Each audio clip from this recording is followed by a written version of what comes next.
So we have some this is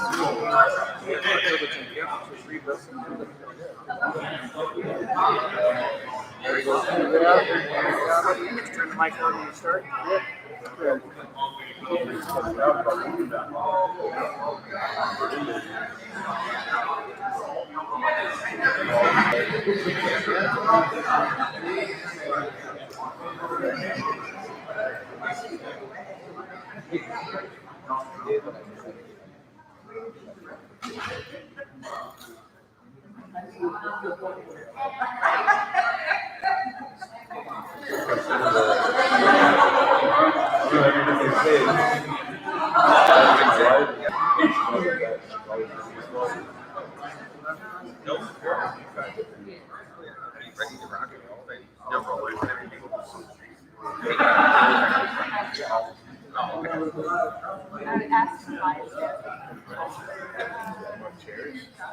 Good. Yeah.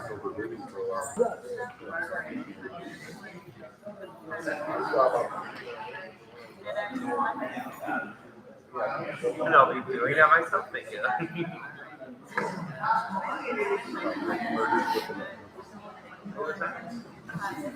Oh, okay. Okay.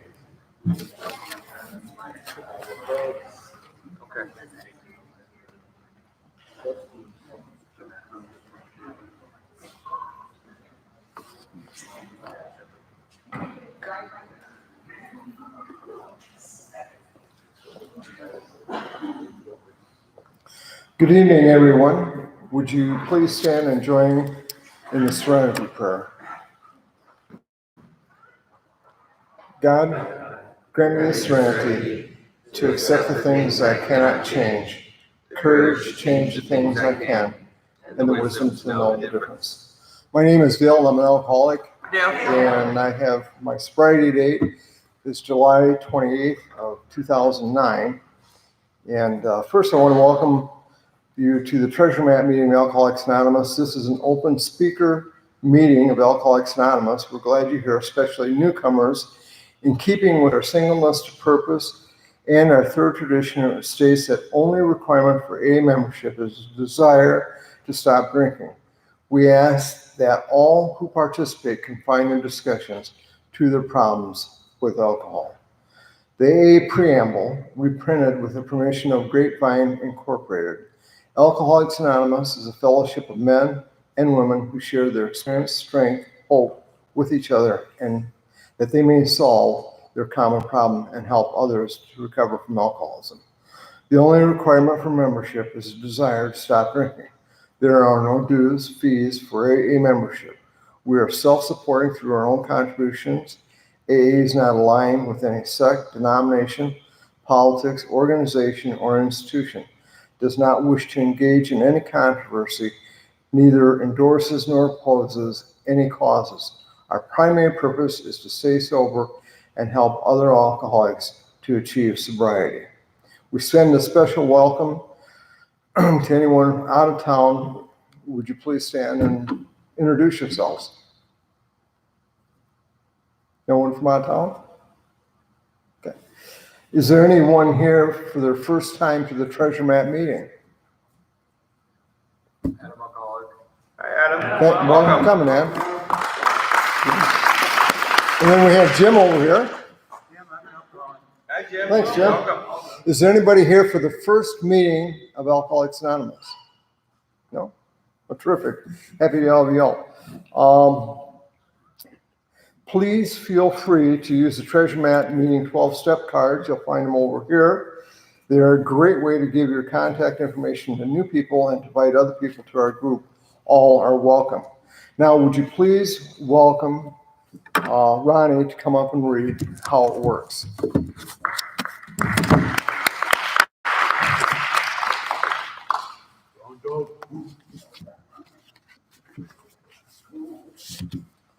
Go get him, girl.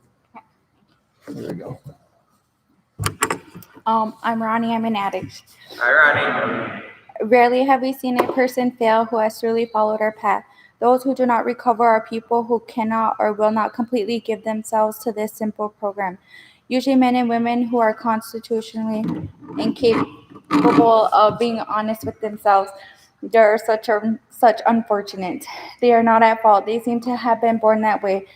They are naturally incapable of grasping and developing a manner of living which demands rigorous honesty. Their chances are less than average.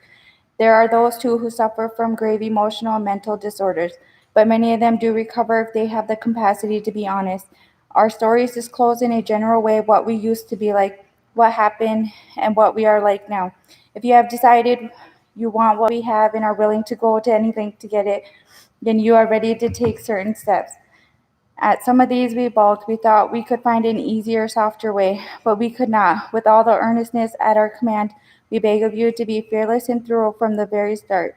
Some of us have tried to hold on to our old ideas, and the result was nil until we let go absolutely. Remember that we deal with alcohol, cunning, baffling, and powerful. Without help, it is too much for us, but there is one who has all power. That one is God. May you find him now. Half measures availed us nothing. We stood at the turning point. We asked his protection and care with complete abandon. Here are the steps we took, which are suggested as a program of recovery. 1. We admitted we were powerless over alcohol, that our lives had become unmanageable. 2. Came to believe that a power greater than ourselves could restore us to sanity. 3. Made a decision to turn our will and our lives over to the care of God as we understood him. 4. Made a searching and fearless moral inventory of ourselves. 5. Admitted to God, to ourselves, and to another human being the exact natures of our wrongs.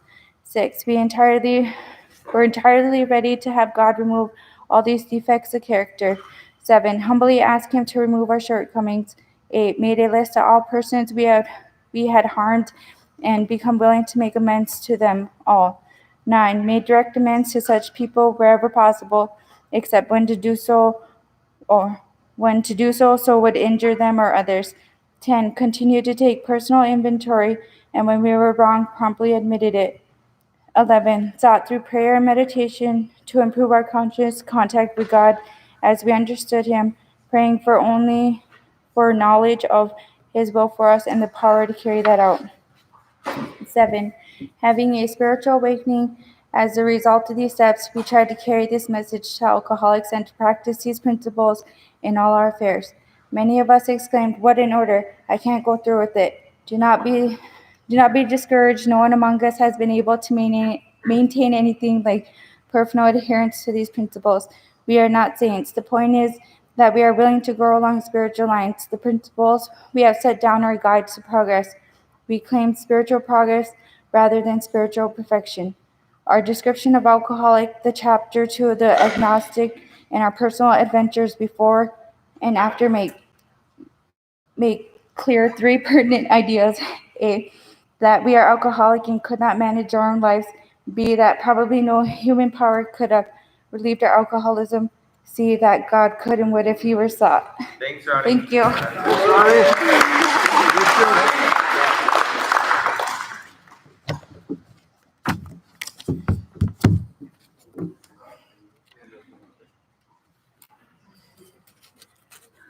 The seventh tradition states that every AA group ought to be fully supporting declining outside contributions.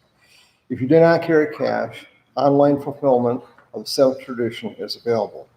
If you do give online, please take one of these cards and place in the basket as it is passed, and we thank you.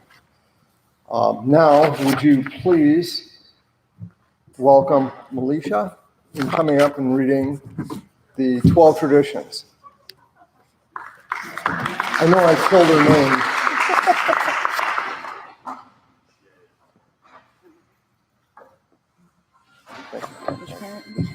This? Yep. Hi, my name is Michelle and I'm an alcoholic addict. I'm excited. 1, our common welfare should come first. Personal recovery depends upon AA unity. 2, for our group purpose, there is but one ultimate authority, a loving God, as he may express himself in our group conscience. Our leaders are but trusted servants, they do not govern. 3, the only requirement for AA membership is a desire to stop drinking. 4, each group should be autonomous, except in matters affecting other groups or AA as a whole. 5, each group has but one primary purpose, to carry its message to the alcoholic who still suffers. 6, an AA group ought never endorse, finance, or lend the AA name to any related facility or outside enterprise. Lest problems of money, property, and prestige divert us from our primary purpose. 7, every AA group ought to be fully self-supporting, declining outside contributions. 8, Alcoholics Anonymous should remain forever non-professional, but our service centers may employ special workers. 9, AA as such ought never be organized, but we may create service boards or committees directly responsible to those they serve. 10, Alcoholics Anonymous has no opinion on outside issues, hence the AA name ought never be drawn into public controversy. 11, our public relations policy is based on attraction rather than promotion. We need always maintain personal anonymity at the level of press, radio, and films. 12, anonymity is the spiritual foundation of all our traditions, ever reminding us to place principles before Socially. Thank you.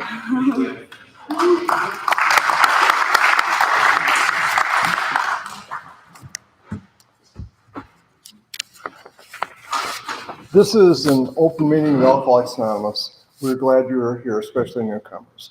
In keeping with our single-less purpose, the third tradition states that the only requirement for Alcoholics Anonymous is desire to stop drinking. I guess I'm reading the same thing. Why is that? Our next speaker is Jim C., a fellow I've known for some time, and we want to welcome him to come up and talk to us. Thanks, Jim.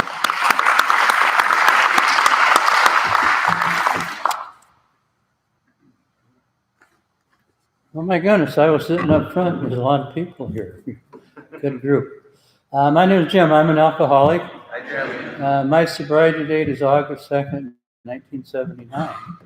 And it should be 7 years before that. I had my drinking problems, and my parents said, you need to go talk to this guy. His name was Al Main, and he was one of the original guys at Southside AA and one of the guys that helped bring Southside or AA to Sioux Falls. And I sat, and he was a nice guy, and had a good talk and good story, and said he'd been sober for 20 years. And I said to myself after I left, what a liar. Nobody could stay without drinking for 20 years. I had to go another 7 years and go down and down and hit my bottom before I could actually be honest and do something. So that's... see if I can put this together. Dale called me today, and I'm trying to think of which way I want to go here. I'm one of those that I was in jail 11 times, 1 for public intoxication and 10 for DWI. And the first DWI, I was out on West 12th. There was a place, the after hours club called the Seven Oaks. And I don't know why I did it, but I flipped a U in the highway in front of a highway patrol. So I got caught. And I remember they must be pretty smart. First thing he did was reach underneath my front seat to see where the bottle was, which it was.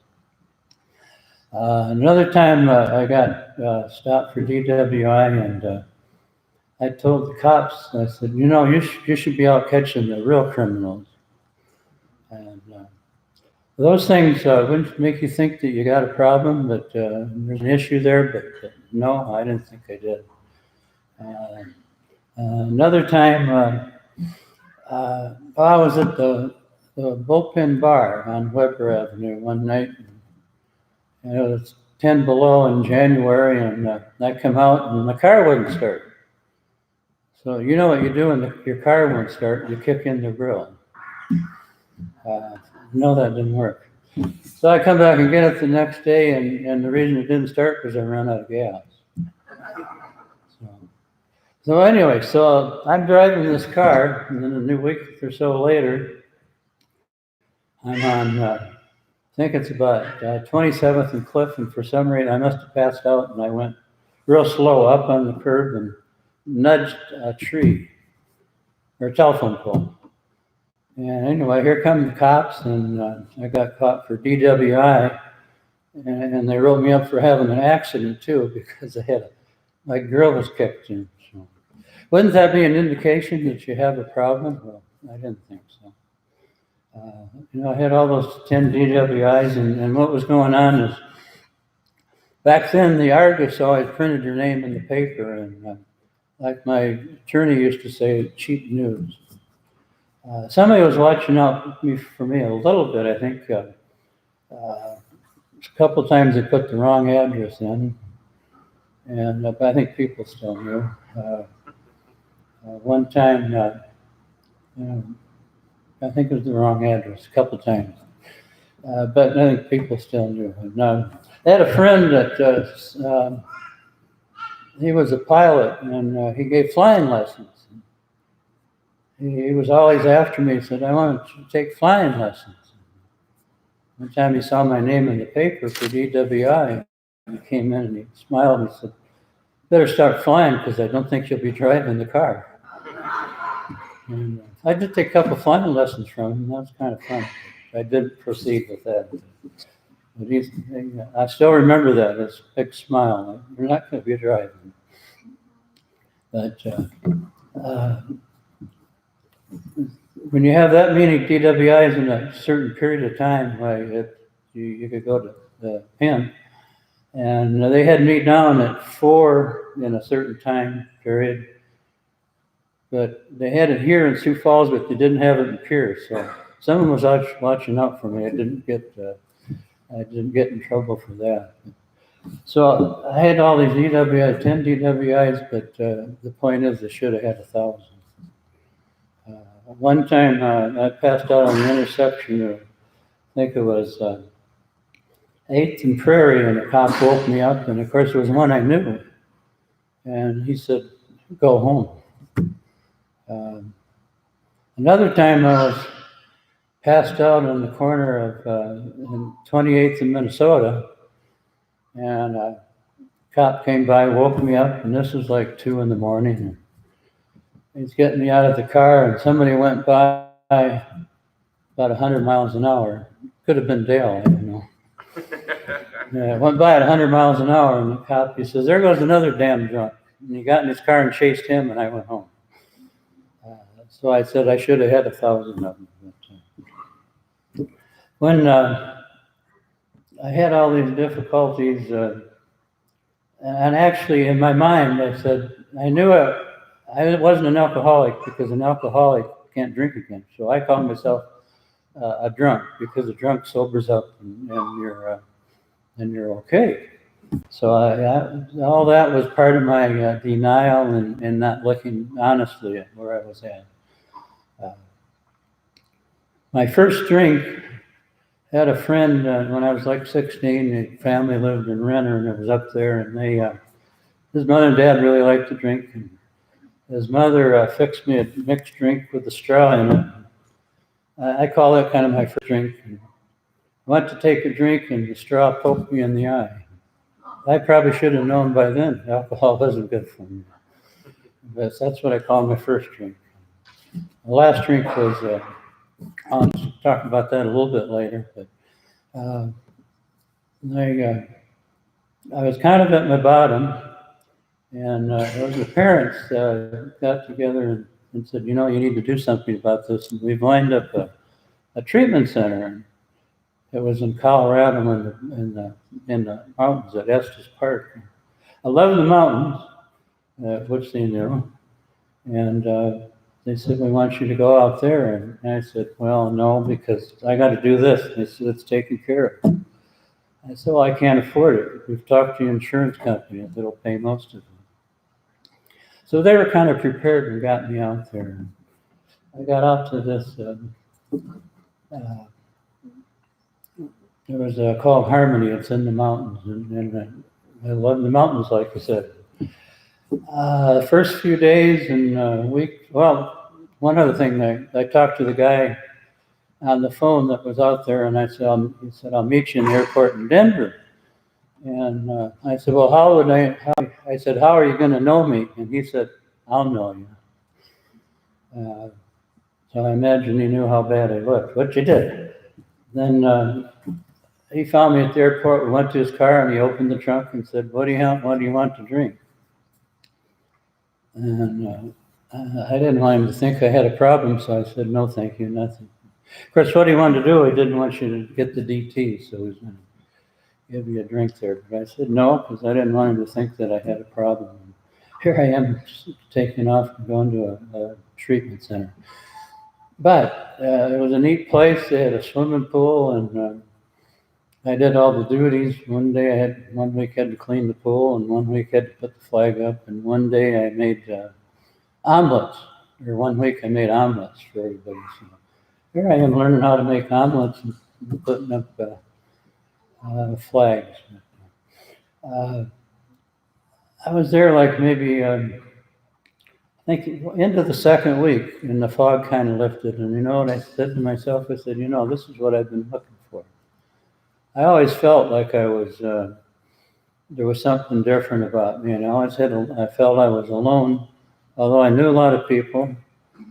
I knew people that had problems, that were sobered, but I didn't want to look honestly at myself and really admit it, because if you say, if I take away alcohol, I wouldn't have any fun anymore. And I didn't want to live without fun. But I found out that you can have just as much fun you want, and you don't have to drink to do that. This place out in Colorado is called Harmony, and I said the insurance company paid for 3/4 of it, so I got back to Sioux Falls. I eventually paid the other third off, so I figured they must know I must have kept sober or something. The first time I got back, I went, took my daughter, and I felt alone, but I went to a meeting, and that was on a Sunday, and I took my one youngest daughter and her friend to the lake. And I bring them back that night, and I went to a meeting, and there was the other gal's mother was there. And here I thought I was kind of alone. And here people I knew, and I was surprised at people I knew that were in AA. Some I knew of, but I didn't know what, but I was surprised. Well, here I know somebody. How am I doing, Bill? Okay. Tag time? Gotcha. So,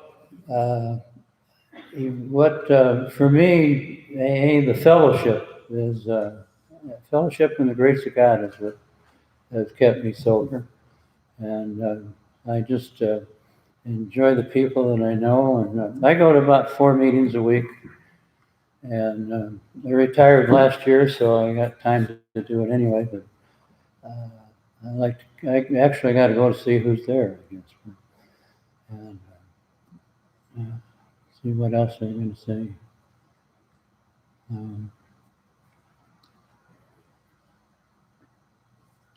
Something else I was going to add.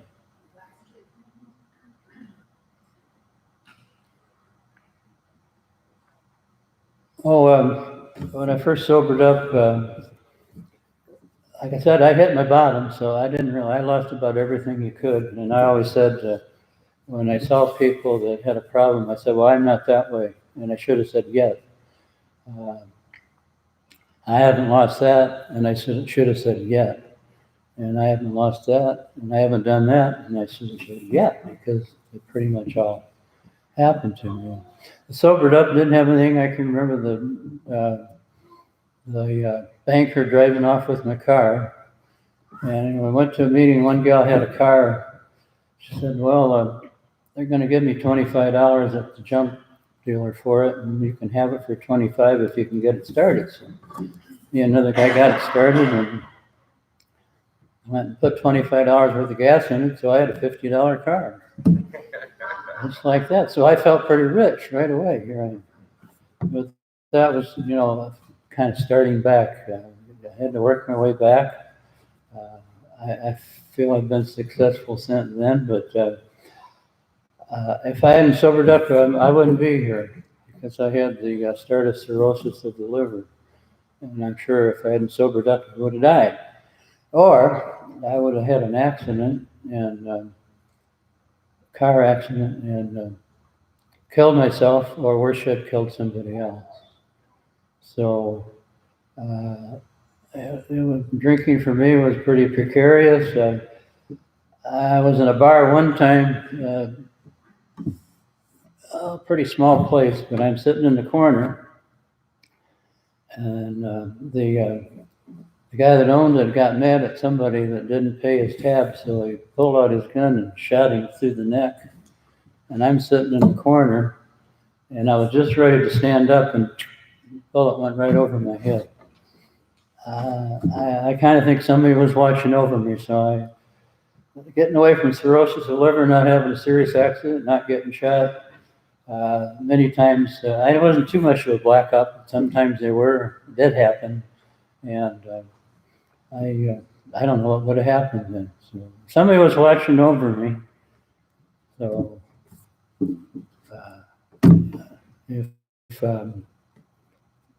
if you're wondering what AA is all about, I've only been sober one day, and that's today. I told myself when I started, I'm going to go 10 years, and then I'll drink again. And then I looked in the book, and it said, science will someday find a cure. So I said, when I first started, I said, well, that'll do that. You know what? You don't need science. You just need grace of God and fellowship of AA. So, thank you.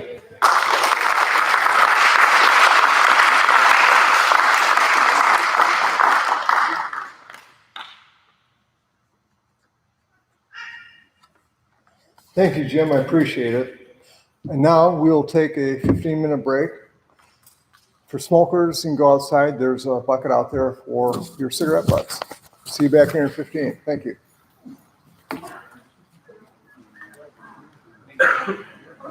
Seriously, constantly.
Then it's lost its charm.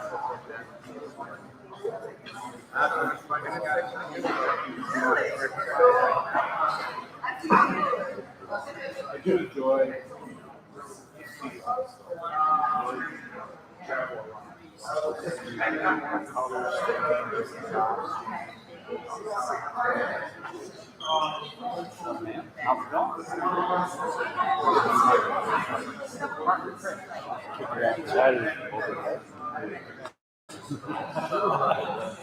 if you said this never school, it's not me.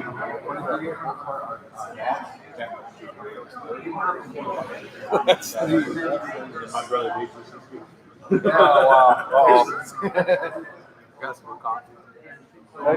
Nice to make you feel it.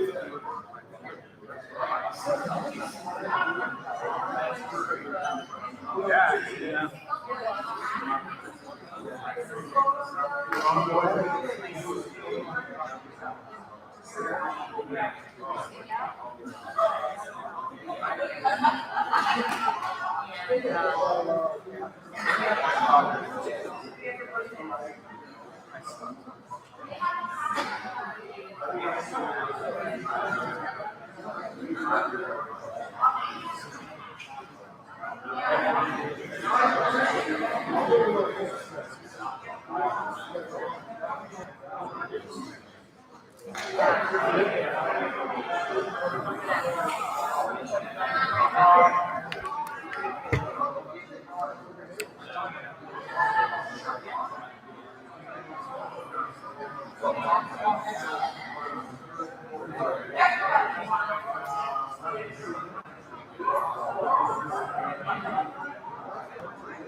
Felix, what are you doing these days?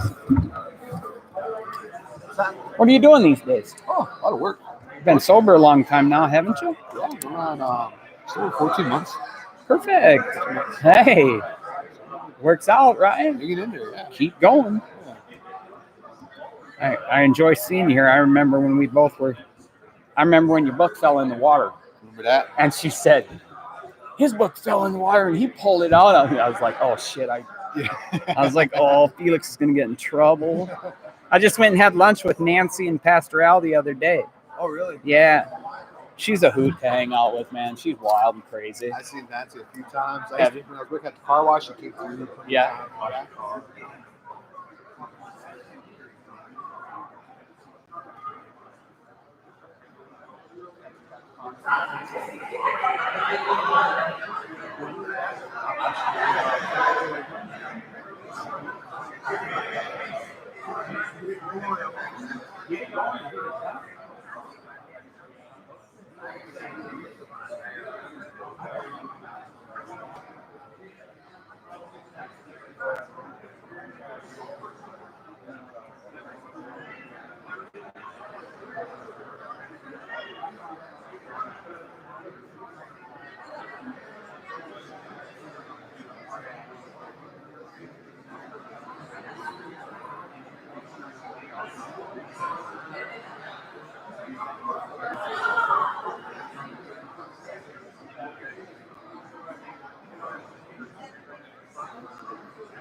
Service.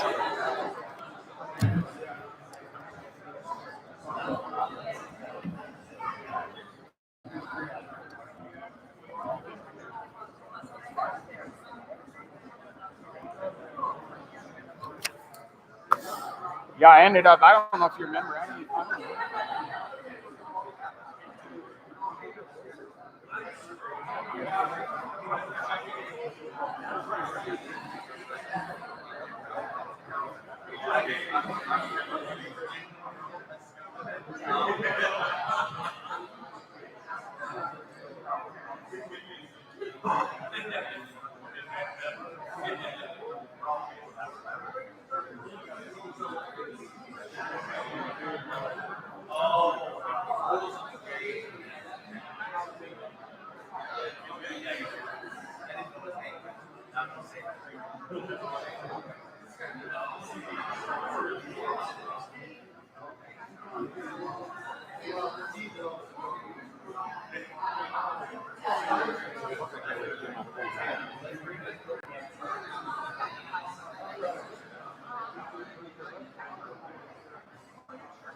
meetings up there.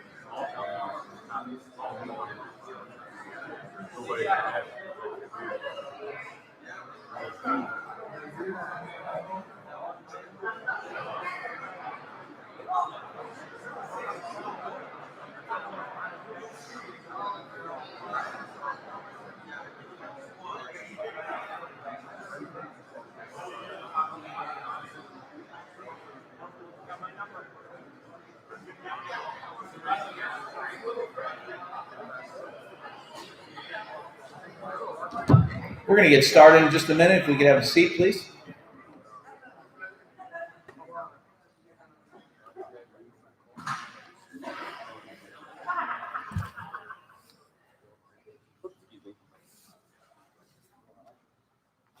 We have just a couple announcements before we have our primary speaker, Doug H. The first is, I forgot to mention this, we have on our website, treasuremap.com meeting. There are worksheets that will assist you in big book studies and complement sponsorship and duties and aid in their step work. These sheets should not be considered the final word on the big book, only as a guide that has been helpful to us and many others. Another meeting here, the Treasure Map meeting is co-sponsoring a bus trip to the International AA Convention, July 2nd through the 5th of 2020. And there's flyers over here amongst other flyers as well. And also District 5 Corrections and Treatment Committee is looking for folks to run meetings at the Minnehaha County Jail, the Work Release Center, the South Dakota State Penitentiary. Now, background check is required and a minimum of 3 months continuous sobriety. If interested, please contact Matt at mcexpert.com or see me after the meeting and I can forward that information to you again. And with that, I would like to welcome our main speaker tonight, Doug H.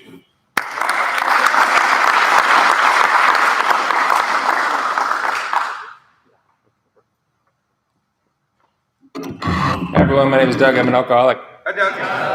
By the grace of God, the Fellowship of Alcoholics Anonymous, folks in rooms just like this, including folks that are in this room, I haven't found it necessary to take a drink since March the 15th, 1994.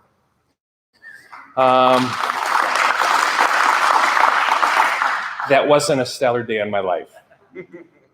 It wasn't a good week, 10 days prior leading up to that, okay?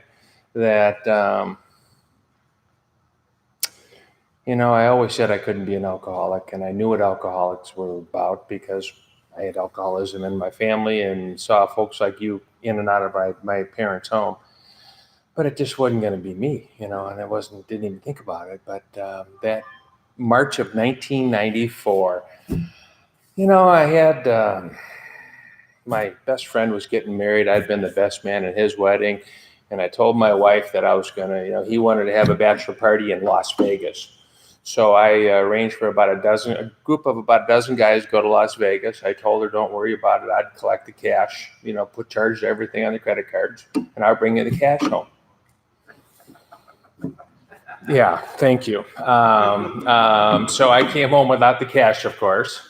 And coupled with that, my employer brought me into his office a couple of days later and said, you're not making me any money anymore. If you're not making me any money, don't let the door hit you on the backside. Okay. And then finally, I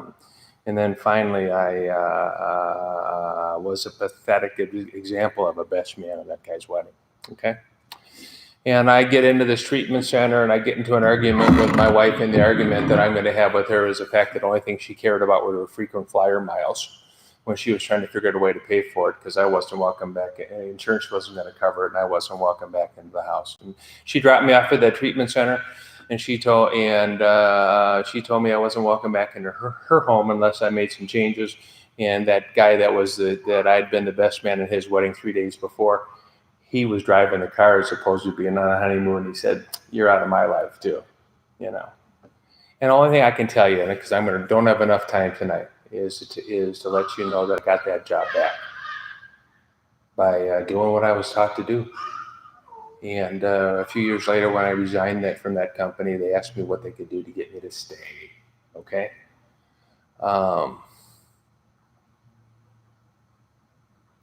I'm that best man's business partner today. And when he was looking for a business partner about a decade later, he said, "Would you be interested in making a career change and coming into our industry?" "I don't know anything about your business and I'm too old to learn stuff," I said, and he said, "Look, you can bring the integrity and the trust. The rest will come." Okay. And then we celebrated 38 years of continuous marriage last month. And that was a pretty cool deal.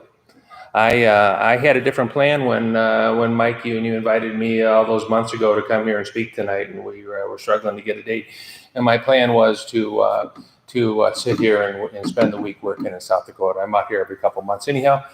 And I was going to get a bunch of sales calls done. Well, my wife's going to be out of town for the weekend, so she said, "You really have to be gone for that weekend because you're going out of town to Texas next week, and then I'll be in South Dakota this week. I won't see you." She said, "I don't think I can bear not seeing you for 2 weeks." I was at it for 38 years. Okay, isn't that cool? So I cut the trip short. And that was my second plan. Maybe it was my third plan by then for this week. So I don't happen.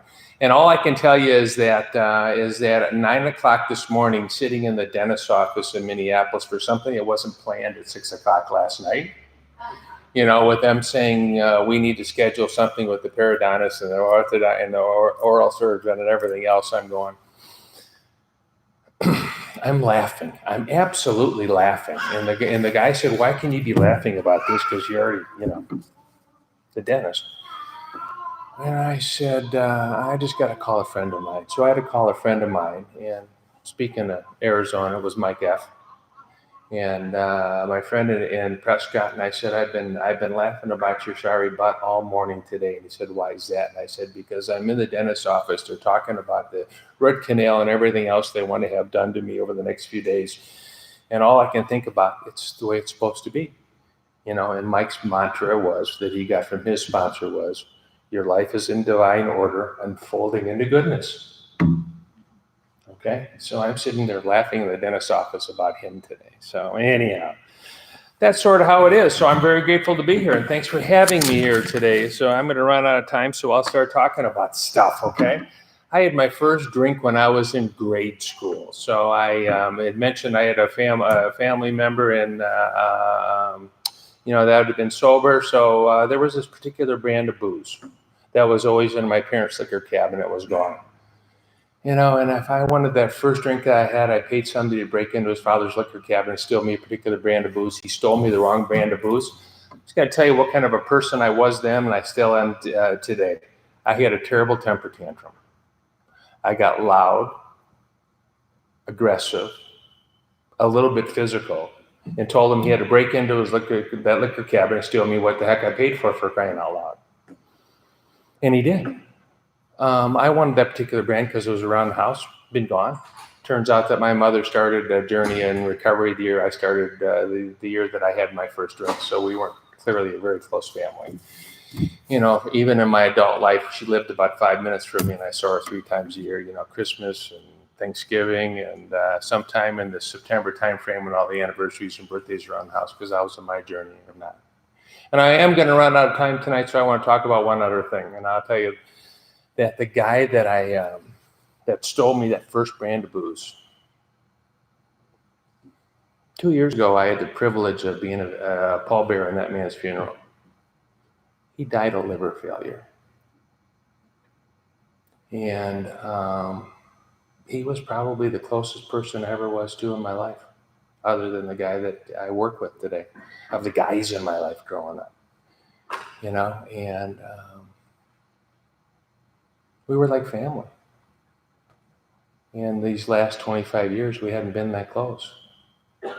And every few years, every few months, I'd pick up the phone and call him and say, "How you doing? Haven't seen you for a while. Let's try to get together with the wives and have a drink, and a drink and dinner, and get together." Even as sober, it's not my job. It's not my job to tell him what he should or shouldn't be doing. It's my job to love him as a friend, and move on. And he just didn't want to connect with me the well. Okay. So I'm talking about it because he had a son who's tried for 10 years, who celebrated a year of sobriety 2 weeks ago. And that's pretty cool.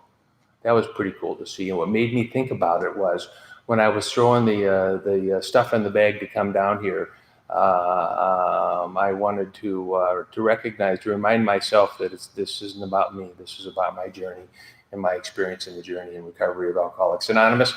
That I threw the proverbial blue blazer in the bag to do that, and then I had to grab a tie, and I looked at that tie and I said, because one of the jobs I had to do for that man who died of liver failure was his house had been foreclosed. He had the big house too, and had been foreclosed on, and we helped his wife move out to an apartment. And she said, would you do me a favor? Would you go into his closet and take care of his stuff for me? Because I just can't do it. And she said, sure. And she'd take anything you want. And I said, I really don't want anything. And I really don't need anything about his. I got the memories of him here, and I'm good to go, okay? And then I started cleaning out the closet, and I realized that, I'm a blue blazer regular reporting for duty on occasion, okay?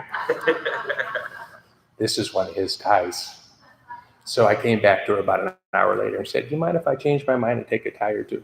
Just to remind him by, so I can go ahead and do that. So, when I had that first drink, I can remember how it felt. That little shiver down the spine, that shiver down the spine that by the time I finished my drinking, some days I never got that little shiver down the spine. That's that little moment, over the first or second or third drink when it's going to be okay for that sliver. And that last drink, and it was going on all the time with nothing for that to happen with. So I already told you I was a loud, aggressive kid. I was one of those people in grade school that I'm sure nobody could relate to in those parent-teacher conferences when they bring you in there and said he has such potential. Anyone ever been told he has such potential? Why does he have to act out that way? He's got all this potential. Why can't he do this? And the truth of the matter is that's just the way I am. And what happened is by the time I got into high school, let me just tell you that by the time they took attendance my first class in high school, they got to my name, and they said, you're to report to the principal's office. And I said, what up with this? I haven't met anyone yet. What are you doing? And I got to this principal's office. He said, I've been reviewing your file. This morning, looks like we'll be spending some quality time together these next few years. So we just thought we could get to meet each other up front, because I had led I had pretty good test scores, okay? And I still didn't, but I didn't finish the grades, but I certainly led those schools and the opportunities of visiting the principal on a regular basis. And I'm one of those kids, I have been both suspended and expelled from grade school for my behavior. It just is what it is. So here's what happened by the time I graduated from high school. By the time I graduated from high school, the grades got better. I started getting along with people. They elected me to run their student government. They elected me to do this. They elected me to do that. I actually got accepted to a couple of decent schools, some really good schools in this country. And if I was going to tell you what happened, life is lived where we're at today, okay? And one of the few gifts I've learned in recovery is that we go through the process of the program of Alcoholics Anonymous, and I'm going to forget about this. So the only program of Alcoholics Anonymous I know about is my own journey in 12 Steps of Recovery. So if somebody talks about my program or your program or the program, the only difference between my program and your program is we got to take this journey ourselves. Nobody can do it for us, okay? Now, I want you to know some of the problems I have as I start thinking.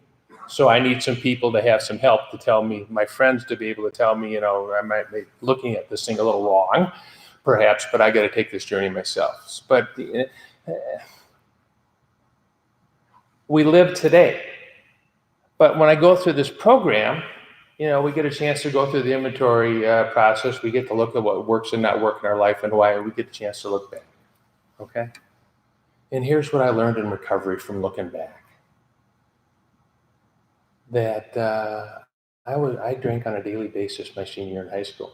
There was not one day in high school that I did not miss the opportunity of having a drink. I went to school full-time. I worked for my father in a family business full-time. I still found a way to go to a bar 2 or 3 hours a day, just to have a couple, And then the weekend, crank it up in the manner within which I wanted to crank it up, because if Nancy was giving her Al-Anon talk, she'd say to me, he was the guy that drank more than anyone else on the face of the earth, on the face of the earth that I ever met. And he never got drunk. He just drank until he did. But what happened was, the truth of the matter, the truth. from my perspective, okay, is that by drinking on a daily basis, I gave enough space between me and you that I could get comfortable in my own skin. That I could tolerate you. I was so wrapped up in self. That was the only way that I could tolerate you and try to be a citizen of the planet Earth. So when I had alcohol in my system on a daily basis, I was able to coexist with you for a number of years without having a lot of other tools. Now, I'm not going to have a long time talking about drinking, but I drank for a long period of time without any breaks. I only had, Jim, thank you so much for your share today. I only had two DWIs, neither of which were my fault. Both of the girls there, one of which was Nancy, were within 6 or 8 blocks. Okay, but neither of which are my fault. The truth of the matter is, I don't know how many times I was pulled over. Okay, I don't know how many times I was pulled over, or how many times I left a car, I left one wrapped around a power pole, and I left one sitting up one of those concrete meridians that they have in the cities between the whatever, But all I was doing was doing a little bit of drinking, not hurt anyone, back off and leave me alone. I figured I could afford the insurance and move forward and not worry about it. And I didn't have it. I'm just going to tell you a couple quick things here. I had 2 periods of sobriety that I know of in my life. One of which was a year after I graduated from high school on New Year's Eve. We were out getting ready for New Year's Eve. We were in a bar having some drinks, right? Now, how you get ready for the night? Have some drinks in the afternoon. And I said to my friends, we need to have something here. Now, I know this isn't meeting Alcoholics Anonymous, but what came out of my mouth is we need to have an LSD month. We need to have an LSD month. And I said to these guys, and what I mean by that, because by that time I had quit doing most dope, because it precluded me from drinking alcohol in the manner within which I wanted to have drink alcohol, and know that I could keep my act together, because it's always important for me to look good. Got to look good, right? So anyhow, and when I said by LSD month, I wanted to have a lifestyle departure month, and I said each of us should pick a month every year. We should pick a month, own a month, and we should have a month we don't drink any alcohol, do any dope, smoke any cigarettes, we eat healthy. My goal is to go to the gym every day of the month. Why? So I could have at it the rest of the year. To get in shape, to hit it hard the rest of the year. That was my plan. And I said, since it's my idea, I'm picking February because it's the shortest month. And I made it that first year. The very next New Year's Eve, one of those guys that I was telling the story to the month before said, hey, smart Alec, you're going to do your February deal again. And I said, I don't think I can. And he said, why not? Well, I got to take a bunch of my father's contemporaries, guys with hair like this, on a business trip the third week of February, and I'm going to have to tuck these old men into bed, aren't I?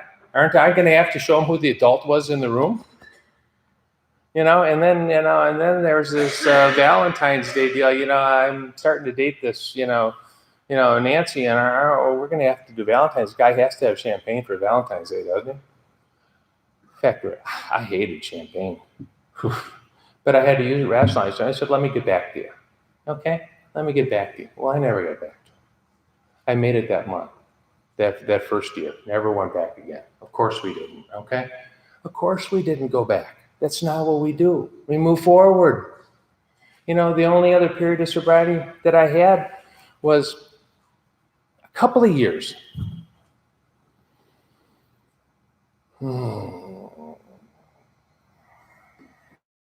A couple of years before I sobered up. If any folks are familiar with the Minneapolis-St. Paul area, around the edge of Minneapolis, there's a tunnel called the Lowry Tunnel. And about 11 o'clock on a beautiful, sunny Monday morning, I had a seizure while I was driving my car in the middle of the tunnel. On a Monday morning, sunny Monday morning, I had a seizure. I couldn't even let go of the steering wheel. And I'm in the emergency room. I got the ambulance there, the tow trucks, the cops, the whole picture. I'm starting to feel a little better, and I'm looking at my watch, thinking about stuff I got going on. I'm thinking about stuff that I have going on. And the emergency room physician comes into the room and says, Mr. Hall, I've got 20 years experience in this emergency room. There's absolutely nothing wrong with you. However, I'm here to tell you that my professional opinion is I'm looking at significant chemical dependency issue. And you might want to address it, okay? And I agreed to go to a treatment center. And again, by the time the next day rolled around, I'm looking at my watch thinking about how important of a guy I am and how much stuff I got to do. Okay. And it really wasn't that bad, right? Right? So the day after that, I agreed to go to an outpatient. I transitioned to an outpatient treatment center because I had this business trip that I was going to make on the weekend.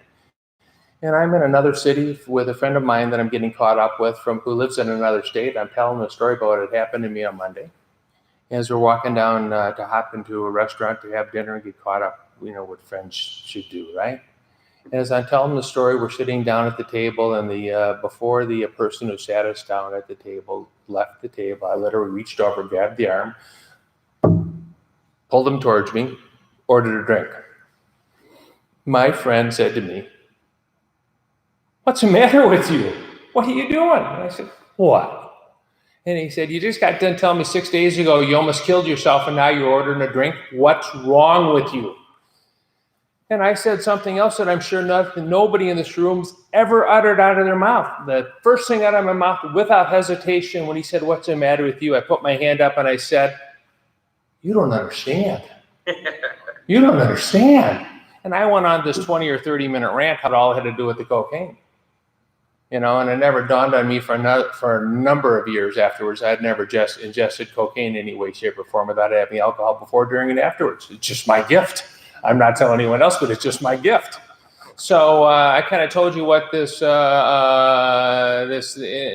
end of the drink, and I already kidded about it that until I couldn't. And I was a sloppy drunk the last couple of years, the last year or so of my drinking, and I started having those conversations at home. Said, "Where'd you get that idea?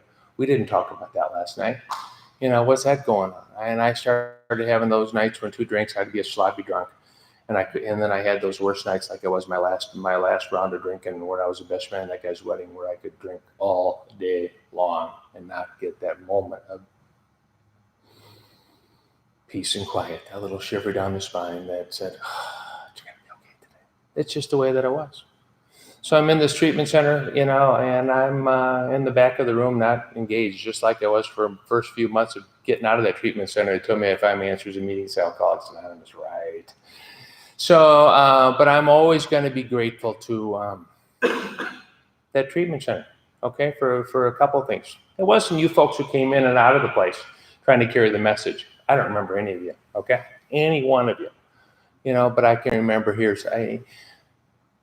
one of those coincidences in life happened to me on April Fool's. And I love the fact it's April Fool's. It happened to me, okay? They gave me a roommate after having a room alone for 2 days. And let me just describe this roommate to you. The gift that I was given, and the coincidence having, I was given the gift of identification. He crossed his arms like I crossed my arms. He tilted his head like I tilted my head. He has gray hair then like I have now. Okay? So I had the gift of identification. I could physically identify with this guy. Not a bad looking guy either. That's on the positive side. On the negative side, he had snot running down his nose, spittle running down the corner of his mouth. He couldn't even structure a sentence. He was so messed up. And he was in the unit, so, he had already detoxed, but he was just that bad, okay? And he went down, laid on top of the bed, as we were talking, and he wasn't there for 20 minutes before he started trying to swear, because he wet himself. He was just a complete mess. And the gift of identification that I was given that night was, while he's sleeping and I'm up thinking that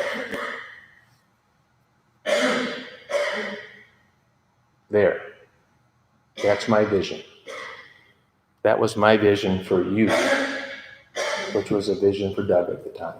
That if I was going to continue on doing what I've been doing, that's what I had to look forward to. So they'd given me this big book, Alcoholics Anonymous, 2 weeks before. Of course, I had never touched it. And I picked it up randomly.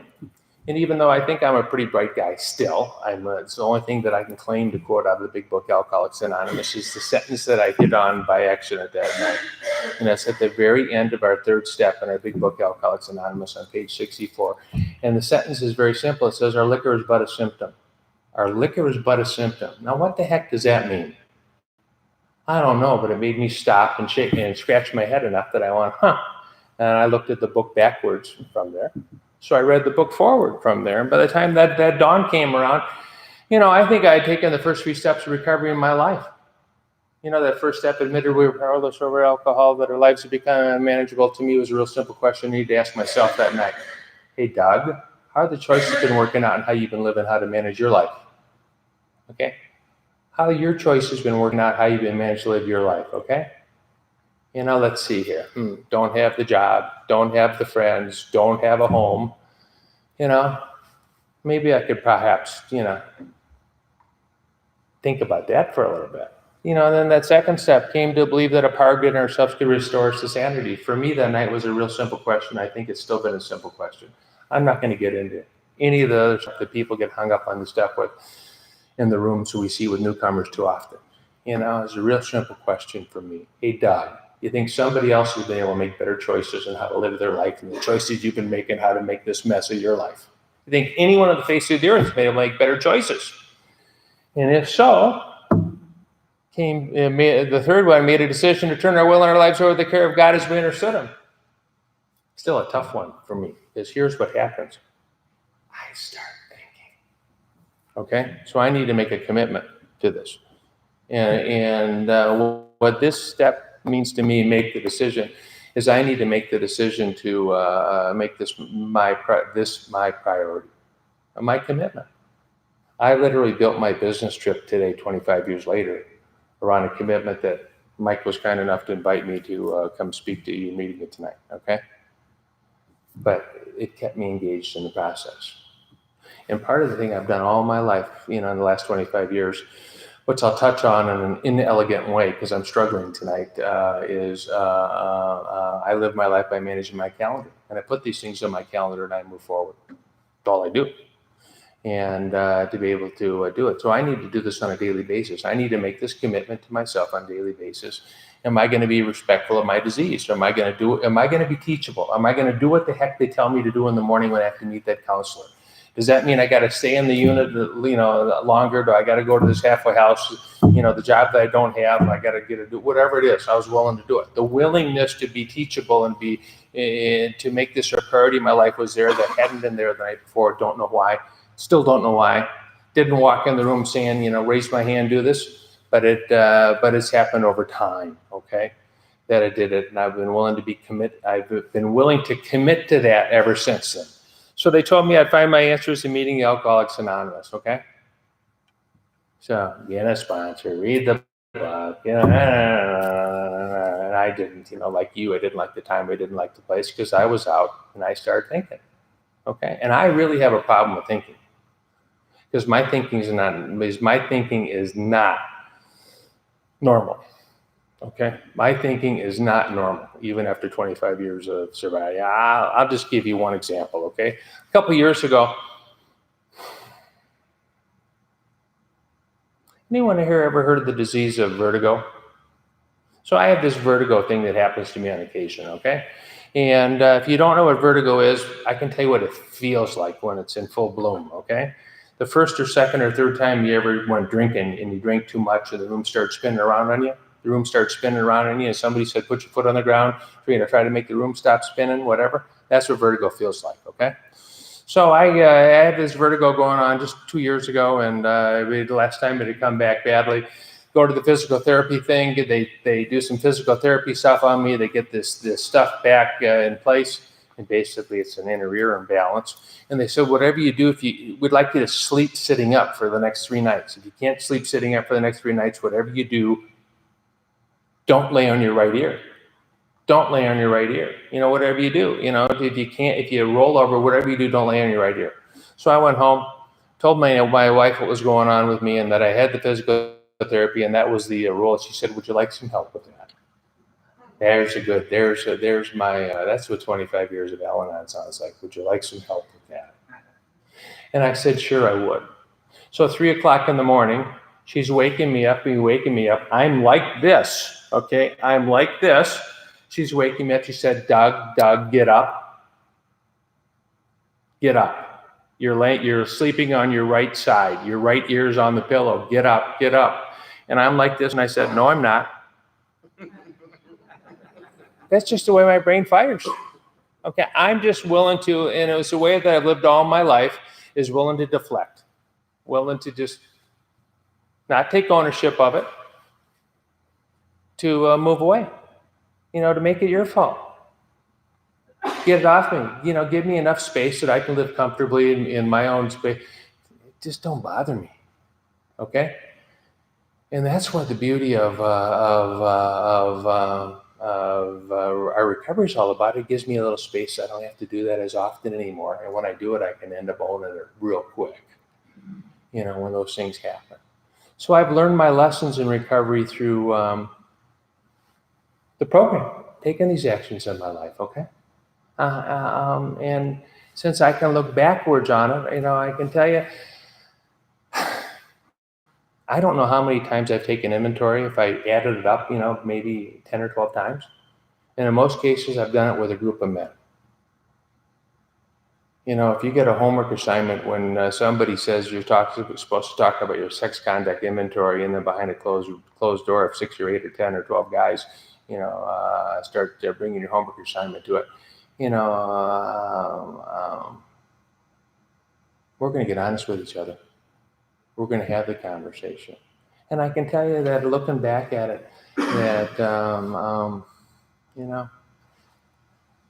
that first inventory when I struggled so much and tried to deal with the big stuff, the stuff that I didn't think I was resentful. Well, why don't you write down the things that anyone who ever got you angry in your life? You said you got anger issues. Why don't you start with that, okay? And we worked through that and started looking at my part. Then the next year around, my first year in recovery, I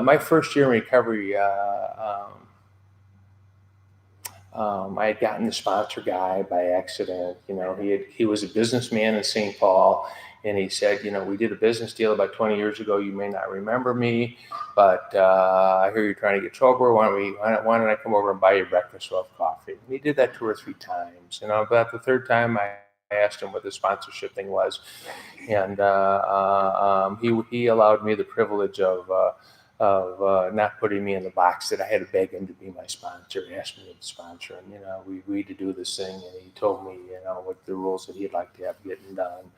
And I put that one in my pocket, and I'm moving on, and I'm starting to see the magic Alcoholics Anonymous happen. I'm starting to see the magic Alcoholics Anonymous happen because by that time I had found a meeting that I didn't know anyone in. It's still my home group. It's going on right now. They're just about, somebody's ready to take the lead on it's one of the 12 steps of recovery right now in Minneapolis. And I can tell you, this is now officially one of my away from home groups. And that's how I'm going to refer to it as, because I've been here on a couple of Thursdays now. So, on Thursday nights at 8 o'clock somewhere when I'm traveling for work, I'm going to be at a meeting, Alcoholics Anonymous.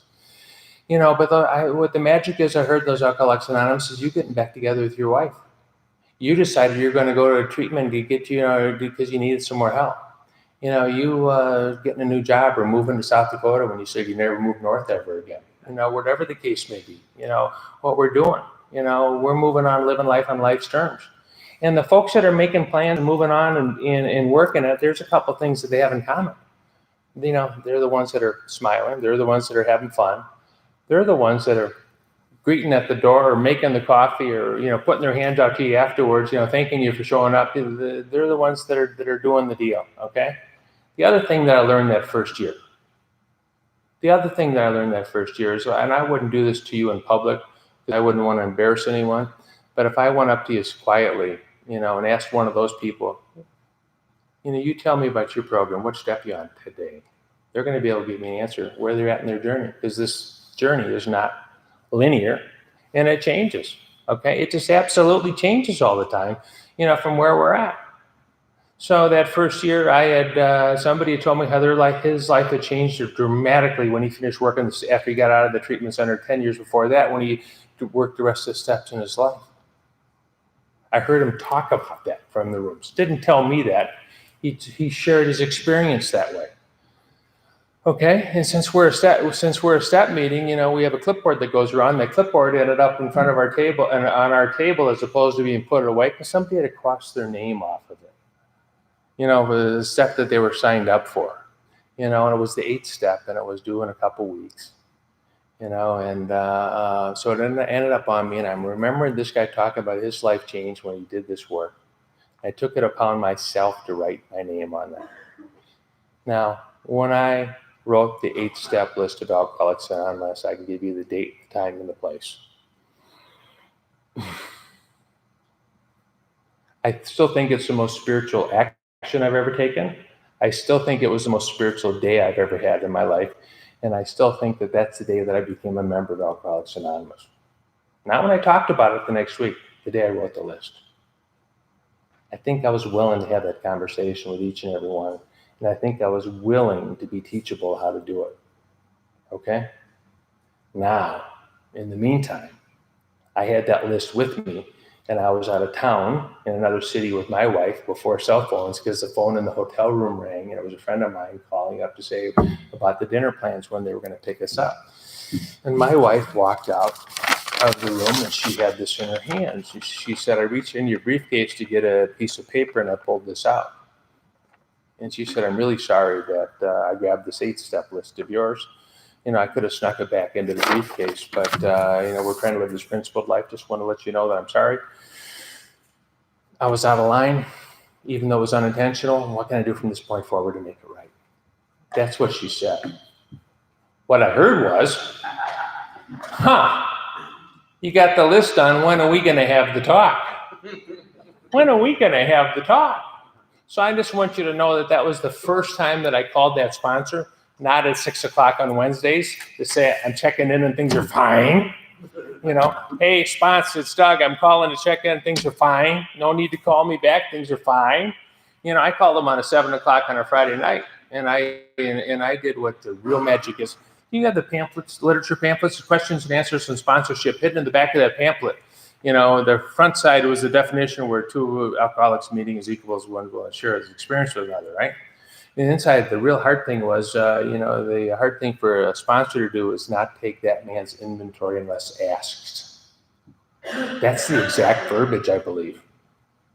I don't think I'm paraphrasing that, so I needed to invite him into my life, and I did.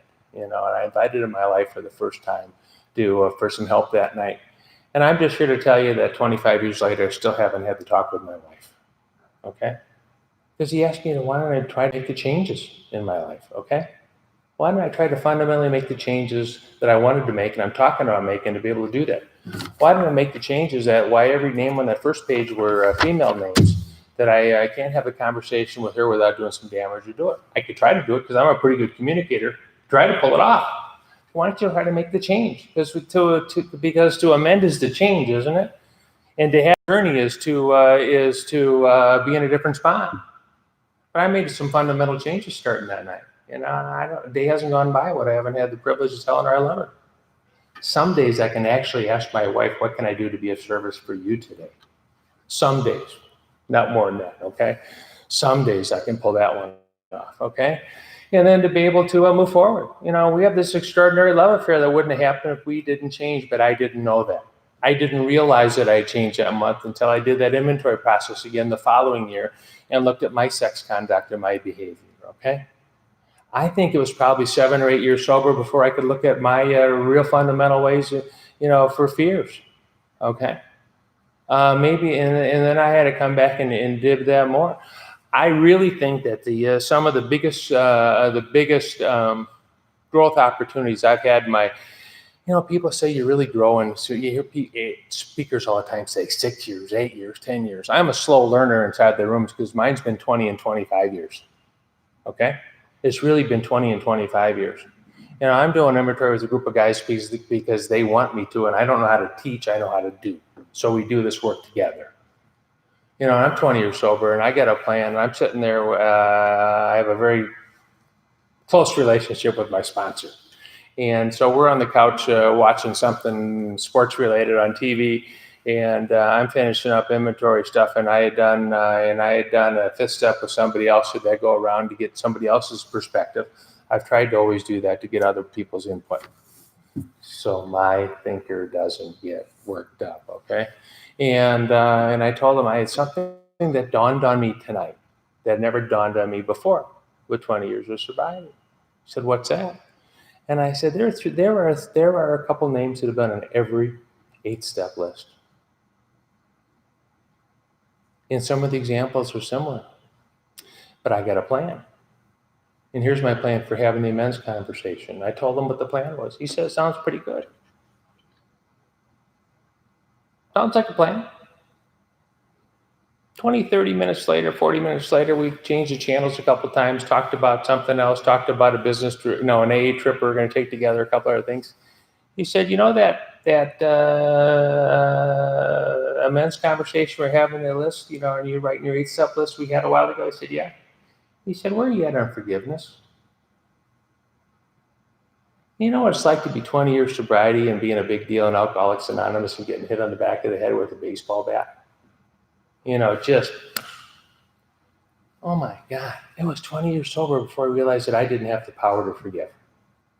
I don't have the power to forgive. So these last few years, I've been working my butt off these last 5 years trying to access that power at a fundamental and deeper level than I did before. I just didn't know how that was going to happen. So I needed to figure out how to do it. And since I'm a slave to the calendar, as I've talked about, and I do the things that we do, is I need to put stuff in my book in my life to make it happen.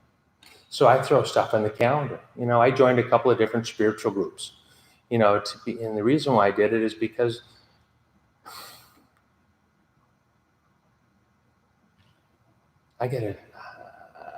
my ego says I have to look good doing it. And I can't talk about doing it. I need to do it. And if I'm committed to show up and do it, I will. So I got a group of guys. That are coming to my house on Sunday morning. When I started this talk tonight, and I said your life is in divine order and folding into goodness. The guy who was coined saying that is the guy that passed away a few years ago, or early this year, by the name of Howard P. out of Gilbert, Arizona. Okay, and Howard was my grand sponsor for a period of time. And Howard was a very eccentric person, and he had a lot of things, but what people know him most for was he was a meditator. And for the last 30 years of his life, he meditated for a minimum of 30 minutes a day. And he used to always talk about the fact that every 2 years he changed his meditation practices so we could look at his meditation freshly. I'm not that good, okay? I am nowhere near that dedicated. But I'm just going to let you know is what we call the Sunday morning meeting that meets at my house on the second Sunday of every month, the half a Howard meeting. And the half a Howard meeting means, because it turned out that one of the newer guys in my life had never meditated, didn't know how to meditate. And then it turned out that other guys came in and said, it's a different feeling meditating with men together, with people together. It's just a different feeling than it is doing it alone. And it just starts us on the right spot. It moves us forward on the right spot to be able to get to where we need to go.